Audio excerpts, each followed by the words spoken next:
My dear students, मैं doctor Deepak Salvi, assistant professor in drawing and painting, government college Sagwara. मैं ई lecture की श्रृंखला में, ई लेक्चर की इस कड़ी में, अगली कड़ी में मैं आज आपको राजस्थानी चित्रशैली के उद्भव और विकास के बारे में कुछ बताना चाहता हूँ कि पिछली ई श्रृंखला में हमने पढ़ा, पिछली श्रृंखला में हमने राजस्थानी लघु चित्र शैलियों के बारे में पढ़ा, समझा कि उनका उद्भव और विकास किस प्रकार हुआ, किस प्रकार सचित्र ग्रंथ रचे गए, 10वीं सदी से लेकर 15वीं 16वीं सदी तक किस प्रकार के ग्रंथों की रचना हुई और उन सचित्र जो ग्रंथ रचे गए जैन धर्म और बौद्ध धर्म के, उसमें हमने प्रमुख ग्रंथों को, सचित्र ग्रंथों के बारे में पढ़ा, उनको आगे एवेल्यूएट किया कि किस प्रकार से हमें सचित्र बौद्ध ग्रंथ, जैन ग्रंथों के पटचित्र देखने को मिले और कला आचार्यों ने अपने धर्म के, जैन कला आचार्यों ने या बौद्ध महायान के कला आचार्यों ने अपने धर्म के प्रचार प्रसार के लिए किन सचित्र ग्रंथों का चित्रकला में प्रयोग किया गया और चित्रपटों का निर्माण किया गया, जिससे कि आम जनजीवन तक वह चित्रपट, वह पोथी चित्र, वह सचित्र ग्रंथ पहुंच पाए और आगे उन पे, उन धर्म की उन बातों को ग्रहण कर पाए। प्रिय विद्यार्थियों, इसी कड़ी में आगे की कड़ी को जोड़ते हुए मैं आज आपके सामने राजस्थानी चित्रशैली के राजस्थानी चित्रशैली से जुड़े उसके विकास और उद्भव के बारे में मैं आपको कुछ बताना चाहता हूँ, जिससे कि आप उसको बोधगम्य तरीके से, सहज तरीके से आप इसको पढ़ें, समझें और इसको अपने मन में उतार पाएं। तो राजस्थान जो है, राजस्थान प्रदेश जो है, वो निस्संदेह अपनी शौर्य गाथाओं, रणबांकुरों, प्राकृतिक लावण्यता, भव्य महलों और विलक्षण परंपराओं के लिए विश्व में जाना जाता है। और ये लघु चित्रों का इसके साथ ही यह लघु चित्रों का भी एक अजीब सा संसार है, जिसके कारण ये जो राजस्थानी लघु चित्र शैली है वो आज विश्व प्रसिद्ध है। प्रिय विद्यार्थियों, 16वीं सदी से लेकर 19वीं सदी तक राजपूत राजाओं के संरक्षण में पल्लवित यह चित्रशैली आज विश्व विख्यात है।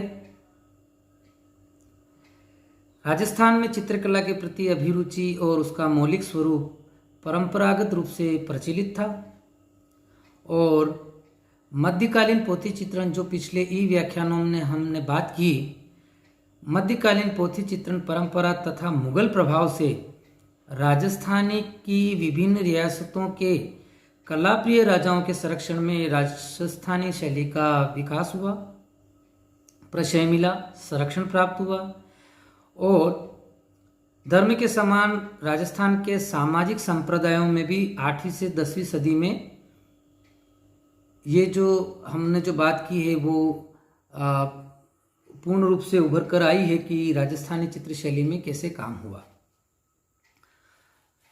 15वीं सदी के बाद जो काल चला है वो भारत के इतिहास में सामाजिक पुनरुत्थान के शताब्दी के नाम से जाना जाता है।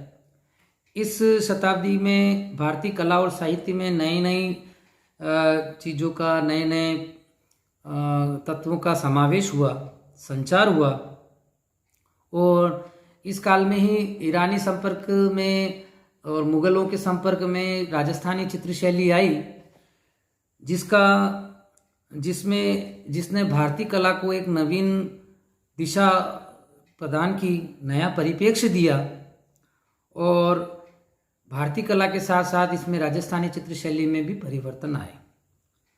कुछ तत्व राजस्थानी शैली ने ईरानी और मुगलों से एडॉप्ट किया, धारण किए, लिए अपने कला में। तो कुछ तत्व जो मुगल में नहीं थे, उन्होंने राजस्थानी की चित्रशैली से, अभ्रंग शैली से इनसे प्राप्त किए।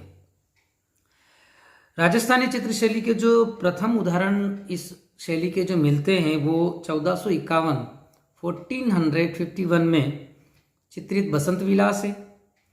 इसके पश्चात बने चित्रों में महापुराण, कुतुबुद्दीन की मृगवती, बिलहड़ की चोर पंचाशिखा, मुल्ला दाऊद की लोर चंदा, गीत गोविंद, रागमाला आदि में राजस्थानी चित्रशैली का हमें क्रमिक विकास देखने को मिलता है।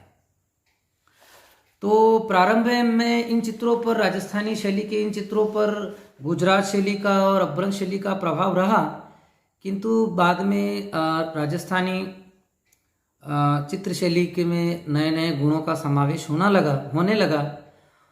और प्रसिद्ध विद्वान, कला समीक्षक, कला इतिहासकार, कला मर्मज्ञ कार्ल खंडालावाला ने 17वीं और 18वीं शती के आरंभिक काल को इन्होंने स्वर्णयुग माना है, जिसमें अच्छे से अच्छे आकर्षक चित्रों का निर्माण विभिन्न राजाओं के संरक्षण में हुआ। इस शैली के, राजस्थानी चित्र शैली के नामकरण को लेकर विद्वानों के में मतभेद है। और कोई इसे राजपूत चित्रकला कहता है, कोई राजस्थानी चित्रकला कहता है। लेकिन इसका बिल्कुल तार्किक विभाजन जो है वो हमारे कला मर्मज्ञ डॉक्टर आनंद कुमार स्वामी ने राजपूत पेंटिंग नाम से इसका तार्किक अध्ययन किया। और अपनी पुस्तक जो 1916 में प्रकाशित हुई, राजपूत पेंटिंग्स, उसमें इन्होंने कुमार स्वामी ने इन्होंने सौंदर्यगत और आध्यात्मिक जो पक्ष थे उनका स्पष्टीकरण किया। उनके अनुसार जो भारतीय लोक कला का संबंध संस्कृत से है, यानी कि संस्कृत उनकी जननी है, उसी प्रकार से प्राचीन शास्त्रीय कला का संबंध राजस्थानी चित्रशैली से है। उनके अनुसार यह कला मुगल पूर्व में उत्पन्न हुई थी और मुगल कला से प्रभावित थी, किंतु इस शैली में जो विलक्षणता है वह मुगल शैली के चित्रों में नहीं है। राजस्थानी चित्रकला से तात्पर्य राजस्थान प्रदेश की आकर्षक चित्रकला से है, जो यहाँ की अमूल्य धरोहर है। और राजस्थानी चित्रकला के नामकरण में W.G. आर्चर, राय कृष्णदास, डॉक्टर मोती चंद्र, पद्मश्री राम गोपाल विजयवर्गीय आदि विद्वानों का, आदि कला मर्मज्ञों का बड़ा ही योगदान रहा है और सहमति भी रही है। अब प्रिय विद्यार्थियों, इसमें हम आगे बात करते हैं कि राजस्थानी चित्रशैली, राजस्थान चूंकि बड़ा प्रदेश है, तो इसमें कौन कौन से क्षेत्र में कौन कौन सी शैली है, तो उसका अध्ययन हम निरंतर अब आगे के लेक्चर्स में करेंगे। तो आते हैं अब राजस्थान की प्रमुख चित्रशैलियाँ। राजस्थानी चित्रशैली के विकास में इसके भौगोलिक और ऐतिहासिक परिप्रेक्ष्य का बड़ा योगदान रहा है। और ये राजस्थानी जो चित्रशैली है वो अन्य शैलियों से प्रभावित होती हुई राजस्थान के इस प्रदेश में विकसित हुई है। और इसका हमें विभिन्न क्षेत्रों में, विभिन्न रियासतों में हमें इसका प्रभाव देखने को मिलता है। कहाँ किस प्रदेश का प्रभाव में कौन से राजा का कहाँ संरक्षण रहा, तो कहाँ कौन सी शैली को ज़्यादा हमें प्रादुर्भाव देखने को मिला, कि कौन सी शैली कौन से राजा के शासनकाल में कैसी रही। तो ये हम चित्रों के माध्यम से भी समझ रहे हैं और समझेंगे कि कैसे राजस्थानी चित्रशैली को हमने विभाजित किया। तो मोटे तौर पे विद्यार्थियों, इनको हम 4 भागों में बांट सकते हैं। पहला है आपकी मेवाड़ शैली। मेवाड़ शैली के अंतर्गत हमें उदयपुर, नाथद्वारा आदि के क्षेत्र के अंतर्गत जो शैलियाँ हैं उनको हम लेंगे, उनको हम स्टडी करेंगे। देन सेकंड है मारवाड़ शैली। तो मारवाड़ शैली चूँकि ये मुगलों के अधीन ज़्यादा रहे हैं, मुगलों का सानिध्य इनको संरक्षण प्राप्त हुआ है, तो इस क्षेत्र में जोधपुर, बीकानेर, किशनगढ़, अजमेर, इन शैलियों के बारे में हम अध्ययन करेंगे। अब आता है तीसरा है हाड़ौती शैली। हाड़ौती शैली के अंतर्गत हम कोटा, बूंदी, झालावाड़, इन शैलियों के इन क्षेत्रों में उपजी शैलियों के बारे में, इनके निजी विशेषताओं के बारे में अध्ययन करेंगे। देन नेक्स्ट आता है ढूंढाड़ शैली, जो कि शेखावटी क्षेत्र भी कहा जाता है। तो जयपुर, इस क्षेत्र के अंतर्गत जयपुर, अलवर, उनियारा, शेखावटी क्षेत्र हमें देखने को मिलता है। इन क्षेत्र में पनपी शैलियों को ढूंढाड़ शैली कहते हैं। तो प्रिय विद्यार्थियों, आप अब हम मेवाड़ शैली के बारे में स्टडी करेंगे कि मेवाड़ शैली में क्या क्या चीज़ें हुई है, मेवाड़ शैली क्यों प्रसिद्ध है, मेवाड़ शैली की क्या क्या चीज़ें रही हैं, इन पे अब हम अध्ययन करेंगे। ये मेवाड़ जो क्षेत्र है वो बहुत सारी विशेषताओं के कारण, अपने रणबांकुरों की, अपनी वीर भूमि के कारण विश्व प्रसिद्ध है। और इस क्षेत्र को मेवाड़ इसलिए कहा जाता है कि किसी समय यहाँ मेव या मेयर जाति रहती थी, इस कारण इसको मेदपाट या मेवाड़ कहा जाता है। ये जो मेवाड़ क्षेत्र है वो उदयपुर, चित्तौड़, भीलवाड़ा, नाथद्वारा आदि जिलों में आज की तारीख में वर्तमान में फैला हुआ है। इस प्रदेश के राजपूतों का शासन भी बड़ा इतिहास भी बड़ा गौरवशाली रहा है। मेवाड़ क्षेत्र के चित्रकला के क्षेत्र में ये अपना अलग ही स्थान रखता है। यहाँ के हमें प्राचीनतम जो उदाहरण है वो आहड़ से प्राप्त होते हैं, और प्राचीनतम उदाहरणों में श्रावक प्रतिक्रमण सूत्र चूर्णी जो 1260 ईस्वी के आसपास चित्रित हुई थी गुहिल शासक तेज सिंह के समय, और उसके पश्चात महाराणा लाखा और महाराणा मोखल, महाराणा कुंभा का काल शांति काल माना जाता है। इस समय दूसरा सचित्र ग्रंथ जो है वो कल्पसूत्र 1418 का है, जो सोमेश्वर गांव मोहवाड़ में चित्रित किया गया है।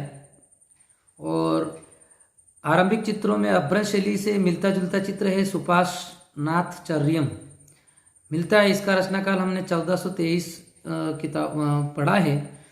इसके अंतर्गत गीत गोविंद आर्याणी का एक सचित्र ग्रंथ है जो अभी हाल ही में प्राप्त हुआ है, नई जानकारी है।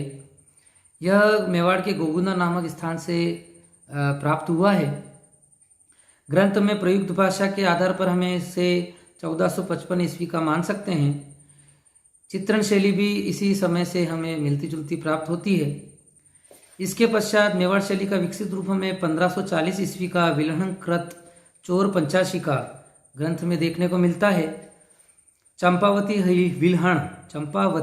विल्हण नामक इस चित्र का इसका सुंदर चित्र है। यह प्रतापगढ़ में चित्रित हुआ था। और महाराणा कुंभा का जो काल है वो राजस्थान के इतिहास में स्वर्ण काल के नाम से जाना जाता है। महाराणा कुंभा जो है स्वयं कवि और कला संरक्षक और संगीतज्ञ थे। इनके काल में सूत्रधार मंडन द्वारा रचित देवता मूर्ति प्रकरण, रास वल्लभ मंडन, प्रसाद मंडन, रूप मंडन आदि ग्रंथों में मूर्तिकला के साथ रंगों का भी विशद वर्णन हुआ है। महाराणा कुंभा के स्वरचित ग्रंथ संगीत राज में भी नाट्य शास्त्रों के चित्रों का उल्लेख है। इसके पश्चात महाराणा उदय सिंह के शासनकाल में भागवत पुराण का परिजात अवतरण चित्र प्रमुख है। इस चित्र की रचना नानाराम ने की है। मेवाड़ के इतिहास में महाराणा प्रताप का काल काफ़ी संघर्षमय रहा, किंतु इस समय कलाकर्म भी हुआ। इस काल में मुगल शैली से प्रभावित सचित्र चित्रों में डोला मारू ग्रंथ प्रमुख है, जो राष्ट्रीय संग्रहालय नई दिल्ली में सुरक्षित है। इसके पश्चात सन 1605 में रागमाला के चित्र चावंड में निर्मित हुए। इन चित्रों में निसारदीन नामक चित्रकार ने इनको चित्रित किया। और महाराणा जगत सिंह के शासनकाल में साहित्य, स्थापत्य, कला एवं संस्कृति में विकास हुआ। इस काल में वल्लभ संप्रदाय के प्रसार के कारण कृष्ण से संबंधित चित्रों का निर्माण अधिक हुआ। इस काल में चित्रित रागमाला राष्ट्रीय संग्रहालय नई दिल्ली में सुरक्षित है। तो प्रिय विद्यार्थियों, मेरे इन व्याख्यानों के माध्यम से जुड़े रहें। निरंतर अपन इस यात्रा को और अधिक रोचक बनाते जाएंगे और आशा ही नहीं, पूरा विश्वास है कि आप इनको अच्छे मन से देख रहे हैं, अच्छे मन से सुन रहे हैं, समझ रहे हैं और मेरे PDF जो नोट्स मैंने आपको उपलब्ध कराए हैं उनको भी आप पढ़ रहे होंगे और आशा ही नहीं, पूरा विश्वास है कि आप अच्छे मन के साथ में इनको देखें। धन्यवाद।